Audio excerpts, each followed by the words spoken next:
Hello, everyone, and welcome. We're going to look at chapters 49 and 50 today, finish off Genesis. Now, unfortunately, the audio didn't record for me again. So I'll do a quick summary here instead. Sure. I'm reading from the ESV. All right. Then Jacob called his sons and said, "Gather yourselves together that I may tell you what shall happen to you in the days to come. Assemble and listen, O sons of Jacob. Listen to Israel, your father. Reuben, you are my firstborn, my might, and the first fruits of my strength.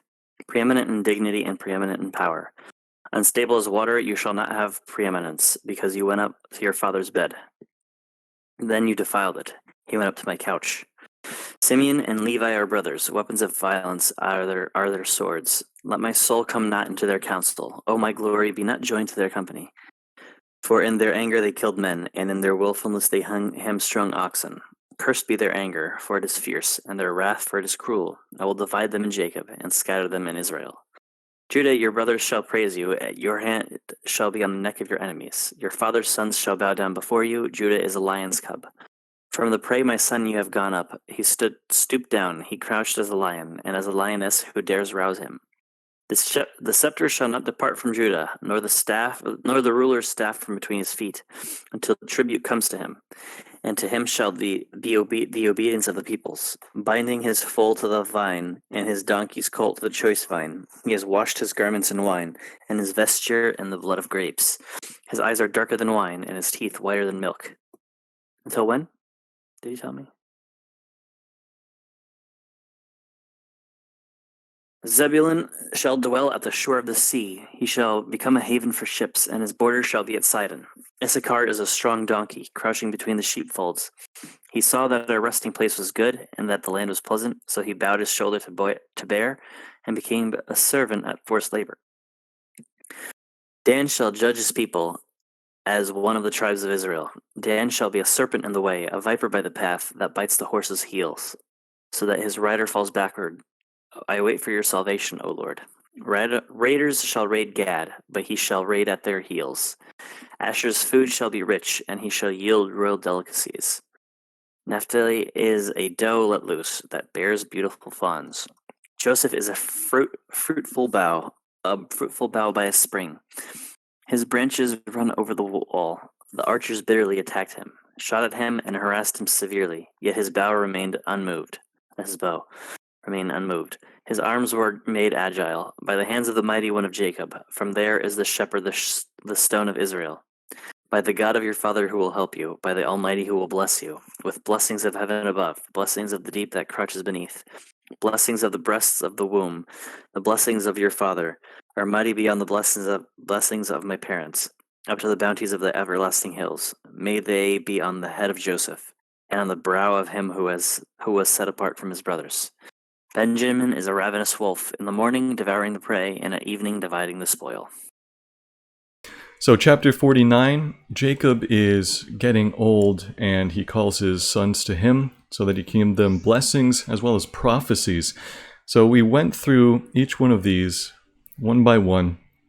Reuben, firstborn, blessing starts out very nicely, but then, unstable as water, you shall not have preeminence because you went up to your father's bed. So if you remember before, he slept with Bilhah, his father's concubine, which was Rachel's maidservant. So that's why he does not get preeminence, even though he's the eldest. Then we have Simeon and Levi.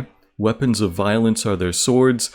And if you remember, all the way back with Dinah and that town there, where they deceived them and said, you can have our sister. If you all circumcise yourselves, then we'll intermingle with each other. But after they circumcised themselves, then Simeon and Levi went and slayed the males of the town. And then we see pretty much a curse there, prophetic here. I will divide them in Jacob and scatter them in Israel. Levi is very easy to see how this happens. If you go through Joshua, Judges, and so on, later books of the Bible, you'll notice that they didn't have their own particular plots of land that were kind of, together in a bubble like the other tribes did. Instead, they were scattered about across all the tribes of Israel. They had scattered cities here and there, scattered pasture lands here and there. And for Simeon, he was pretty much located right in the middle of Judah and, kind of lost his identity in Judah as the big tribes surrounding him. He didn't really have his own particular plot of land that was easy to define and that he would have access to other areas, and he's pretty much landlocked by Judah. Judah receives the most significant blessing here because of the theological significance that we've been putting on Judah, and rightfully so, because he's part of the promised line. Joseph is not. So even though we talk about Joseph a lot, Judah is the main person that we're looking at. And of course the main character of this whole book is God, and he's using Judah here as part of the seed of promise. So Judah's a lion cub, stooped down, crouched as a lion, lioness, who dares rouse him? So it'll be quite powerful. Hand shall be on the neck of your enemies. And then here, the scepter shall not depart from Judah, nor the ruler's staff between his feet. And as you read through the later books of the Bible, keep that prophecy in mind, because you'll see that, there's a great trend of kings from Judah. And until tribute comes to him, and to him shall be the obedience of the peoples. That's a little difficult to translate, but real quickly, CBC says, may be rendered as until tribute is brought to him and the peoples obey, and it's also rendered as until Shiloh comes, or Shiloh. And you could say it could be, this Shiloh could be who, or to him it belongs. Either way, we do see in the Aramaic Targums and some other ancient versions like the Septuagint, pretty much a title for the Messiah. So the scepter would not depart from the line of Judah until the one to whom it was promised claimed it. Either way, we do see messianic fulfillment, however you want to render that passage. And to him shall be the obedience of the peoples. Then you see some nice blessings here. Choice vine, wash his garments in wine, he'll have lots of milk and things like that. Zebulun shall dwell at the shore of the sea. Now, when we do look at the land allotments for Zebulun, he's not really very coastal, it's more inland. But of course, the boundaries did change. They weren't quite fixed as time went on. We see even tribes like Dan going from the south all the way to the north of the land of Canaan. So, that's fine there, even though the initial allotment was kind of inland. So Issachar, strong donkey, saw that his resting place was good, land was pleasant, he bowed his shoulder to bear and became a servant at forced labor. Pretty self-explanatory, donkey, labor. Then Dan shall judge his people as one of the tribes of Israel. Now that sounds quite nice, and we see that in fulfillment later on. However, Dan shall be a serpent in the way, a viper by the path that bites the horse's heels, so that his rider falls backward. And we do notice that trend. Dan was supposed to be righteous and a good, just judge of the people, and yet they were one of the first tribes to fall into major idolatry. And after that event, you'll notice that you don't really see Dan mentioned in the 12 tribes anymore. He kind of been removed in some sense and replaced with one of Joseph's sons, in as far as the lists of the 12 tribes go, at least. You won't see him mentioned too much after that. Raiders shall raid Gad, but he shall raid at their heels. Gad's tribal allotment was more on the borders, and so he did receive a lot of raiders. Asher's food shall be rich, and he shall yield royal delicacies. Nice blessing there. Naphtali is a doe let loose that bears beautiful fawns. Now, it basically corresponds with the tribal allotment of Naphtali, which was in the mountainous areas, like a doe would be in, and pretty free as well. Be free mountain people. And one thing that I want to mention real quick, that bears beautiful fawns can mean a couple different things, according to the ESV footnote, or he gives beautiful words, or that bears fawns of the fold. Now, the difference here is just in vowel pointings. So when we do look at the vowel pointings there, just keep in mind that the original Hebrew manuscripts did not have any vowel points. So if you have a certain string of consonants, which was all that was written in the original manuscripts, then, a certain string of consonants could mean one thing, but it also could mean another thing with the same consonants, depending on how you would pronounce it and vocalize it. But the vocalizations weren't written in the text. So there's a little ambiguity here. So as far as the UBS says, and this is the UBS handbook on Genesis, which is basically a translator's guide to Genesis. Okay, the change from hinds to terebinth and fawns to words involves a change in the Hebrew vowel points. Two recommendations. One is to translate it as Naphtali is a hind or a doe that speaks beautiful words, and in Hebrew poetry, whose common characteristic is to concretely expand the first line, and the second line makes us prefer the RSV translation. Translators may find it more natural to shift to a simile. So the NASB also says beautiful words. So you can take that as you like. So perhaps Naphtali will be a very nice talker, silver-tongued tribe, or perhaps it's referring to Naphtali's offspring, some kind of fertility or beauty in the offspring. We don't really see much of either side later on in the rest of the Bible about the tribe of Naphtali to really lean to one end or the other. But according to the UBS and Hebrew poetry in the text there, it seems that, speaks beautiful words might be the better translation. Then we have Joseph's blessing, which is quite long. It's fairly self-explanatory if you remember what happened to Joseph, how he was harassed beforehand, and yet God helped him. And then Benjamin, ravenous wolf.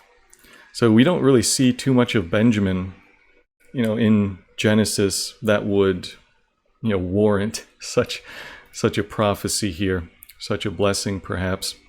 But later on, we do see, correspondence with this prophecy. So let me go ahead and bring some things up. Okay, from the CBC, Oracle about Benjamin describes a tribe violent in spirit, ravenous, devouring wolf. And this spirit can be seen in the cruel behavior of the Benjaminites in Judges chapter 20 with that war against them, and in Saul as well, who was also a Benjamite. So just bear that in mind. Benjamin, we kind of get the sense of a real cute youngest brother, and he's the one who gets the extra food and the garments and the money, but we don't really see him being a ravenous wolf in Genesis, but we do see the tribe acting in such a way later on. Okay. All these are the 12 tribes of Israel. This is what their father said to them as he blessed them, blessing each with the blessing suitable to him. Then he commanded them and said to them, I am to be gathered to my people. Bury me with my fathers in the cave that is in the field of Ephron the Hittite, in the cave that is in the field at Machpelah, to the east of Mamre, in the land of Canaan, which Abraham bought with the field from Ephron the Hittite to possess as a burying place. There they buried Abraham and Sarah his wife. There they buried Isaac and Rebekah his wife. And there I buried Leah. The field and the cave that is in it were bought from the Hittites. When Jacob finished commanding his sons, he drew up his feet into the bed and breathed his last and was gathered to his people.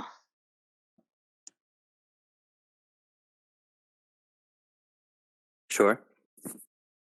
I'm reading from the ESV. Okay. Then Joseph fell on his father's face and wept over him and kissed him. And Joseph commanded his servants, the physicians, to embalm his father. So the physicians embalmed Israel. 40 days were required for it, for that is how many are required for embalming. And the Egyptians wept for him 70 days. And when the days of weeping for him were past, Joseph spoke to the household of Pharaoh, saying, If now I have found favor in your eyes, my father made me swear, saying, I am about to die. In my tomb that I hewed out for myself in the land of Canaan, there you shall bury me. Now therefore let me please go up and bury my father. Then I will return. And Pharaoh answered, Go up and bury your father, as he made you swear. So Joseph went up to bury his father. With him went up all the servants of Pharaoh, the elders of his household, and all the elders of the land of Egypt, as well as all the household of Joseph, his brothers and his father's household. Only their children, their flocks, and their herds were left in the land of Goshen. And there went up with him both chariots and horsemen. It was a very great company. When they came to the threshing floor of Atad, which is beyond the Jordan, they lamented there with a very great and grievous lamentation. And he made a mourning for his father 7 days. When the inhabitants of the land, the Canaanites, saw the mourning on the threshing floor of Atad, they said, This is a grievous mourning by the Egyptians. Therefore the place was named Abel Mizraim. It is beyond the Jordan. Thus his sons did for him as he had commanded them. For his sons carried him to the land of Canaan and buried him in the cave of a field at Machpelah, to the east of Mamre, which Abraham bought with the field from Ephron the Hittite to possess as a burying place. After he had buried his father, Joseph returned to Egypt with his brothers and all who had gone up with him to bury his father.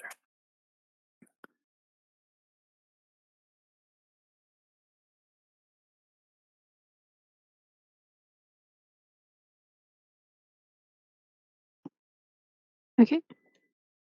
This is ESV still. When Joseph's brothers saw that their father was dead, they said, It may be that Joseph will hate us and pay us back for all the evil that we did to him. So they sent a message to Joseph saying, Your father gave this command before he died. Say to Joseph, Please forgive the transgression of your brothers and their sin, because they did evil to you. And now please forgive the transgression of the servants of the God of your father. Joseph wept when they spoke to him. His brothers also came and fell down before him and said, Behold, we are your servants. But Joseph said to them, Do not fear, for am I in the place of God? As for you, you meant evil against me, but God meant it for good, to bring it about that many people should be kept alive as they are today. So do not fear, I will provide for you and your little ones. Thus he comforted them and spoke kindly to them. So Joseph remained in Egypt, he and his father's house. Joseph lived 110 years. And Joseph saw Ephraim's children of the third generation. The children also of Machir, the son of Manasseh, were counted as Joseph's own. And Joseph said to his brothers, I am about to die, but God will visit you and bring you up out of this land to the land that he swore to Abraham, to Isaac, and to Jacob. Then Joseph made the sons of Israel swear, saying, God will surely visit you, and you shall carry up my bones from here. So Joseph died, being 110 years old. They embalmed him, and he was put in a coffin in Egypt.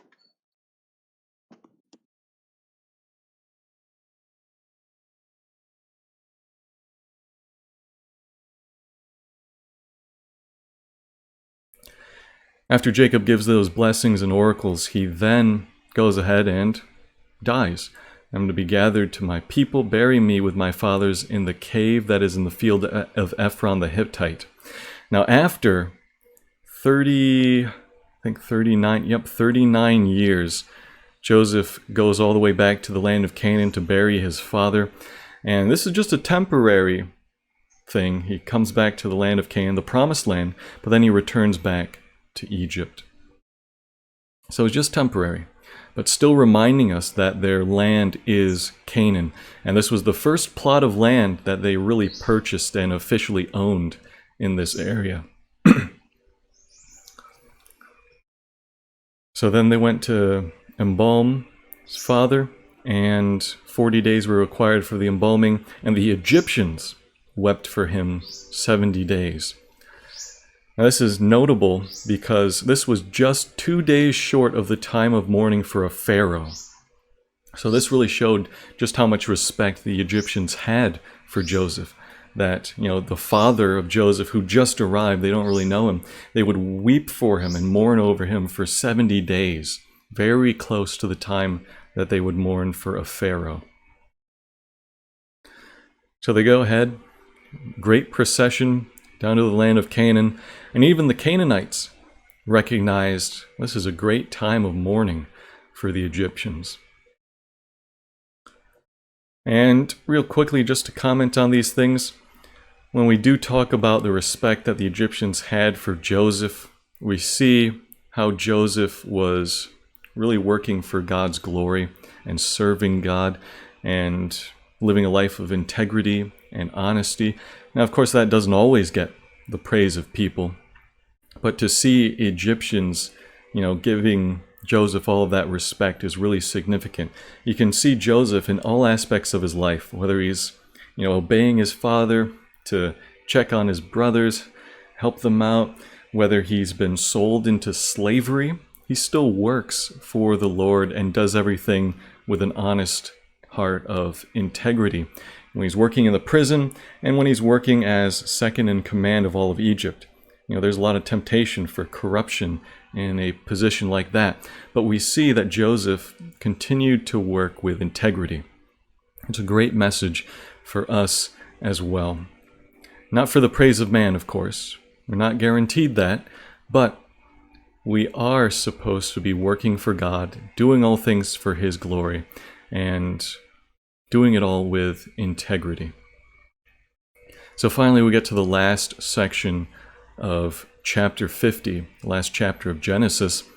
And apparently, well, maybe not apparently, but allegedly, I'll say, allegedly after their father died, then the brothers said, "Your father gave this command before he died. Please forgive the transgression of your brothers and their sin because they did evil to you." Now, we don't know exactly if their father did give such a command. If he did give such a command, it would make sense that he would just tell Joseph directly, right? So it seems like they're kind of making this up, perhaps. Either way, Joseph tells them, after, weeping, he says, "Do not fear, for am I in the place of God?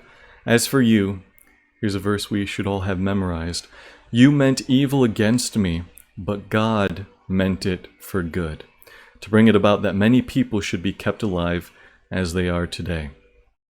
Just an amazing verse, talking about God's sovereignty over all things, but also talking about man's responsibility for the evil that he does and intends. But God is still sovereign over all of those things. So we discussed that briefly. I won't repeat the discussion here, but it's something that we should continue thinking about. How it all works, even though we might not get to the core of and fully know how this can work, but we see God's sovereignty and man's responsibility here. And in that way, Joseph comforted them. He said he'll even provide for their little ones. He's using his position and calling that God has given him to help his family out. Finally, Joseph dies, and he, brings his brothers and makes them and their descendants swear, "I'm about to die, but God will visit you and bring you up out of this land, to the land that he swore to Abraham, to Isaac, and to Jacob." He made them swear, saying, "God will surely visit you, and you shall carry up my bones from here."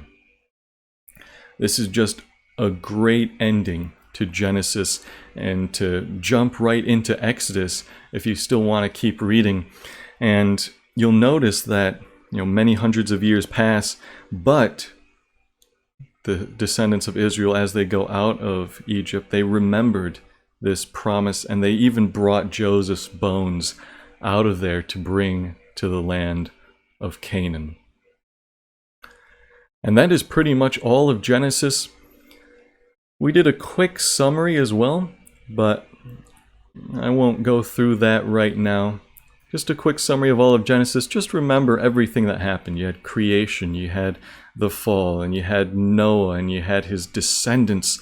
You had Abraham, previously Abram. We had Abraham, Isaac, and Jacob. Then we talked about Joseph a lot.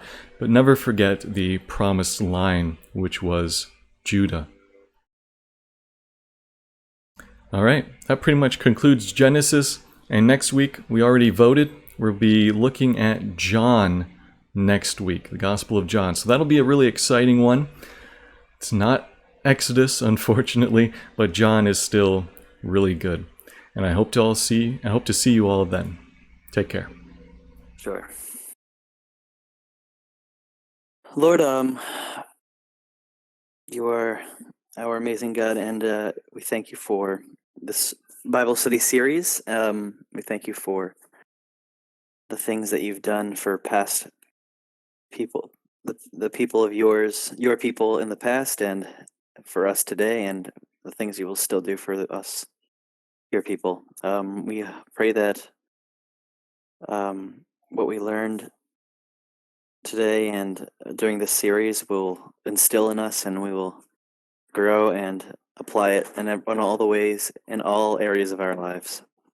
And we also ask that we will continue learning what you want us to learn and apply it and be more and more changed to be according to your will. In Jesus' name, amen.